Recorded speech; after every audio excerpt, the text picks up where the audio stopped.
तो एपिसोड की शुरुआत में हम देखते हैं कि मिस्सी अपने फ्रिज में कुछ चेक कर रही होती है। तभी वह बहुत परेशान हो जाती है क्योंकि उसके फ्रिज में बहुत ज़्यादा खाना होता है। उसने ये सब खाना बहुत सस्ते में खरीदा हुआ होता है और वह बहुत जल्दी ही एक्सपायर होने वाला होता है। फिर वह बोलती है कि मैंने सेल में बहुत ज़्यादा खाना खरीद लिया और इसे हम तो खा नहीं सकते, अब हम इसका क्या करें। तभी हम देखते हैं कि पीछे सिंचन से मजाक उड़ाते हुए मिस्सी का बोलता है कि आप सस्ते में हमेशा इतना ज़्यादा खाना खरीद लेते हो जिससे कि हम लोग खा नहीं पाते हैं, जिसकी वजह से हमारा खाना वेस्ट होता है। तभी मिस्सी अपने कमरे में जाती है तो देखती है वहाँ पे बहुत सारे खिलौने बिछे हुए होते हैं। मेरा मतलब है कि फैले हुए होते हैं। तभी वह सिंचन को डांटने लग जाती है कि तुम्हें अपने खिलौने संभाल कर रखना चाहिए। जिस पर सिंचन कहता है कि मॉम आपको नहीं लगता कि ये सारे खिलौने पार्टी कर रहे हैं। जिस पे मिस्सी कहती है हाँ पार्टी, हम क्यों ना ओडेन की पार्टी करें। सिंचन बोलता है कि ओडेन पार्टी अच्छा नहीं लगता, इसलिए हम सिर्फ ओडेन ही रखते हैं। लेकिन मिस्सी कहती है नहीं, पार्टी ऐड करने से बहुत लग्जरियस सा फील आता है, इसीलिए पार्टी ऐड रखेंगे। तुम एक काम करो, तुम अपने सारे दोस्तों को बुला लो, हम एक आज पार्टी रखेंगे जिससे हमारा खाना वेस्ट भी नहीं होगा। सीन शिफ्ट होता है और हमें मिस्सी को दिखाया जाता है जो पार्टी की तैयारी कर रही होती है।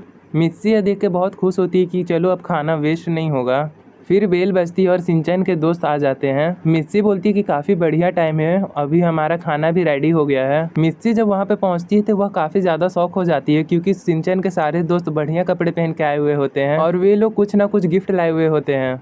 कजामा बुके देते हुए कहता है कि हमें पार्टी में बुलाने के लिए बहुत बहुत शुक्रिया। फिर आइचन अपना बहुत ज़्यादा महंगा केक उन्हें देती है जिसे देखकर मिस्सी बहुत खुश हो जाती है। लेकिन तभी मिस्सी सोचती है कि ये लोग इतना सज धज कर क्यों आए हैं, मैं तो कोई बड़ी पार्टी तो दे नहीं रही हूँ, मैं तो सिर्फ ओडेन की पार्टी दे रही हूँ। फिर वह सिंचन से पूछती है कि तुमने इन्हें क्या बोला है, तुमने यही कहा है कि सिर्फ ओडेन की पार्टी है। लेकिन फिर सिंचन कहते कि नहीं, मैंने तो सिर्फ बोला कि पार्टी है, ओडेन वर्ड मेरी पर्सनैलिटी को सूट नहीं करता है ना। जिसके बाद मिस्सी सबका वेलकम करती है। जिसके बाद सीन शिफ्ट होता है और वे लोग खाने के लिए टेबल पर आ जाते हैं। यहाँ पर पहुंचकर सब बहुत ज़्यादा शौक हो जाते हैं। भी कजामा सिंचन से धीरे से पूछता है कि बताओगे कि किस तरह की पार्टी है। फिर सिंचन एकदम से खड़ा होता है और कहता है कि ये एक ओडेन पार्टी है। जिस पर कजामा कहता है कि तुम्हें यह बात पहले ही बता देनी चाहिए थी, अगर तुम पहले ही बता देते तो मैं इतना अच्छा कपड़े पहन कर नहीं आता। जिसके बाद नैनी, मसाओ और बोचन भी यही कहते कि हाँ हम भी बहुत अच्छे कपड़े पहन कर आए हैं, सज धज कर आए हैं, तुम्हें पहले ही बता देना चाहिए थे कि ओडेन की पार्टी है सिर्फ। फिर हम आइचन को देखते हैं कि जो कि बहुत शौक होती है क्योंकि उसने ओडेन पार्टी आज से पहले कभी नहीं की होती है। जिस पर सब लोग कहते हैं अरे तुम्हें इसके बारे में मालूम ही नहीं है। जिसके बाद मसाओ आइचन को इम्प्रेस करने के लिए बताता है कि आइचन बहुत ज़्यादा महिर है, इसीलिए वह इस ऐसा सस्ता खाना नहीं खाती है, इसी वजह से उसे ओडेन पार्टी के बारे में नहीं पता है। लेकिन यहाँ पे आइचन बोलती है कि यह काफ़ी टेस्टी लग रहा है, मैं इसे ज़रूर खाऊंगी। के बाद मिस्सी कहती है कि बहुत देर हो चुका है, चलो तुम लोग खाना स्टार्ट कर दो। जिसके बाद सब तैयार हो जाता है खाना खाने के लिए। जिसके बाद वो सबसे पहले रेडिश उठाकर खाता है और वो बोचन को काफ़ी ज़्यादा पसंद आता है। जिस पर नैनी कहती है कि तुम्हें रेडिश बहुत ज़्यादा पसंद है, इसका मतलब है तुम्हारी पर्सनैलिटी बहुत ज़्यादा बढ़िया है और तुम धीरे धीरे काफ़ी ज़्यादा सक्सेसफुल बनोगे।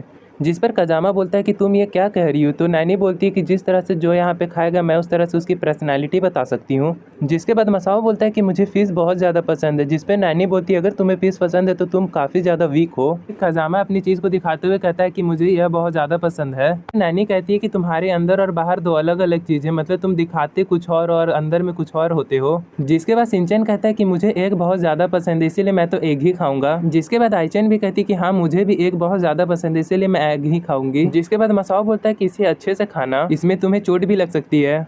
सिंचन चॉपस्टिक से एक को उठाता है लेकिन उसके चॉपस्टिक से एक फिसल जाता है और वह हवा में उड़ जाता है और सीधा जाकर सूप में गिर जाता है। सूप मसाओ के चेहरे पे गिर जाता है। जिसके बाद मसाओ रोने लग जाता है। जिसके बाद मिस्सी उसके पास जाकर कहती है कि तुम ठीक तो हो ना मसाओ। मसाओ वहाँ पे रोता होता नहीं है क्योंकि वहाँ पे आइचन होती है और वो बोलता है कि आइचन देखा ऐसा भी हो सकता है। जिस पर नैनी कहती है तुम गलत तरफ देख रहे हो मसाओ, आइचन पीछे है। जिसके बाद आइचन उसे टेस्ट करती है और उसे बहुत ज्यादा ये पसंद आता है और मिस्सी को गले लगाते हुए उसे थैंक यू करने लग जाती है और कहती है कि मुझे आपने ऐसे लग्जरियस पार्टी में बोला, इसके लिए बहुत ज्यादा थैंक यू और मैंने ऐसी चीज अभी तक कभी नहीं खाया। जिसके बाद कजामा इसकी बहुत ज्यादा तारीफ करने लग जाता है। जिसके बाद बोलते हैं सब बोलते हैं कि हाँ ये सही बात है। इन सब बातों को सुनकर मिस्सी काफी ज्यादा खुश हो जाती है कि चलो इन सबको अच्छा लगा। लेकिन तभी आइचन बोलती कि इसके बारे में तो पूरी दुनिया को पता रहना चाहिए, ये तो बहुत ज्यादा ही टेस्टी चीज है, इसको पूरी दुनिया को पता रहना चाहिए कि ये कितना टेस्टी है। जिसके बाद मिस्सी बोलती कि पूरी दुनिया को पता चल जाए, इससे तुम्हारा क्या मतलब है। इसके बाद आइचन अपने बॉडीगार्ड को बोलती है कि इसके बारे में सबको बता दो और पार्टी के लिए बुला लो। जिसके बाद हम देखते हैं कि उसके बॉडीगार्ड ने सिंचन के घर के सामने बहुत बड़ा ओडेन पार्टी का बोर्ड लगा दिया है और उसमें दुनिया के सबसे बड़े बड़े इंसानों मतलब रिच इंसान को बुलाया है। जिसके बाद हैरी यहाँ पे आता है और वह चौंक जाता है कि यह मेरे घर के हाल क्या हो गया है, यहाँ पे क्या हो रहा है। और इसी के साथ ये एपिसोड खत्म हो जाता है।